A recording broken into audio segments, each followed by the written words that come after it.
Well, Coast Life, we know that you're aware that there's a very rich history here along coastal Delmarva, including that of the Nanticoke Indian tribe. And they've got a really special event coming up this weekend, the 47th annual powwow. To tell us more, we've got Matt Harmon, a tribal field agent with the Nanticoke tribe. Matt, thanks for being here today. Thank you for having me. Of course. So 47 years of the Nanticoke powwow. Give us a little bit of history, maybe even define a powwow for us. Sure. So yes, 47 years is quite a long time for our powwow. We have dancing, traditional dancing. There's different categories, men's categories, women's categories, children's categories. It is a traditional style powwow in that there's not necessarily competition. Okay. However, it's been going on for years. There's a lot of vendors. There's a lot of food. Nice. Yes, very, very nice. There's a lot of families that come every year, year after year. Not just Nanticoke families, our surrounding community that comes year after year. We see some of the same families come and say hi, and it's just a more than a family reunion. It's now become a community, a big community event. I love that. Now, why is it important maybe to, branch out and not just invite Nanticoke families to celebrate with you guys and make this such a big community event that it's kind of turned into over the years?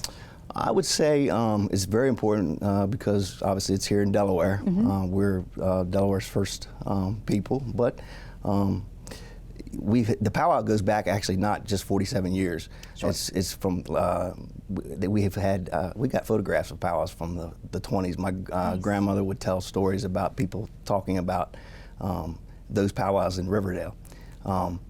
They kind of stopped during some hardship times, during war and things like that. They paused, and so they started up again in the 70s. And at that time, the broader community started to come in. So all of the surrounding people who aren't necessarily Nanticoke started to visit. We welcomed them to come and visit. So it just took off from there. Year after year, more people came, people came, and really made it their event. To come to, year after year. So it wasn't just us performing, and that it was more like a reunion, obviously for our people, like a family reunion.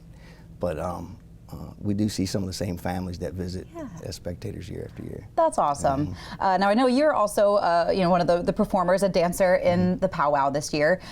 Give us a little bit of your background, as a dancer, and what people can see if they come visit. Sure. So I have been dancing for 44 years. So that sounds old now that I say Sounds a lot that. when you give it a number, huh? So I've been dancing for 44 years at our powwow, obviously every year, and other powwows. I've gone to other different places.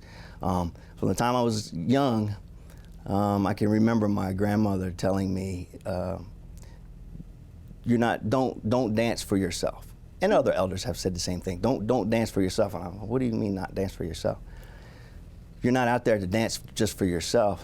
There may be somebody, an elder, that is watching you when you're dancing, and they may not be able to have the physical ability to dance. They may not have the energy, but they're watching you dance as hard as you can, and you're doing that so that they receive that joy, that happiness of being able to watch you and the other dancers that are out there. And there may be another, she told me and went on, there may be another young person that's about your age that may not have the ability physical ability to do that.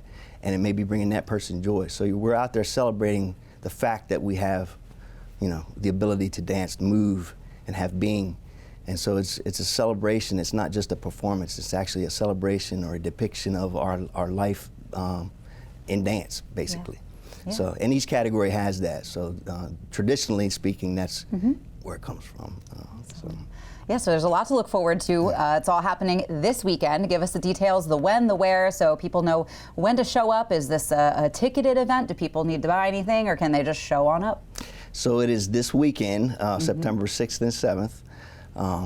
The doors open at 10 o'clock. So yes, it's I believe it's $10 tickets. Nice. 11 and up are $5. Children 10 and under are free. Perfect. But I think if you go onto the powwow's website or the Nanticoke Tribe's website, There's actually I think a 10% discount Ooh. for the There you go. event. Right. And it's all happening at Hudson Fields here in Milton. Definitely an event that you don't want to miss. An incredible celebration that's coming up this weekend. Matt, thank you so much for being here today. Thank you for having me. Of course. Coming up on Coast Life, though, we also love to celebrate the visual arts. We're going to see what's happening at the Art League of Ocean City this month when we get back.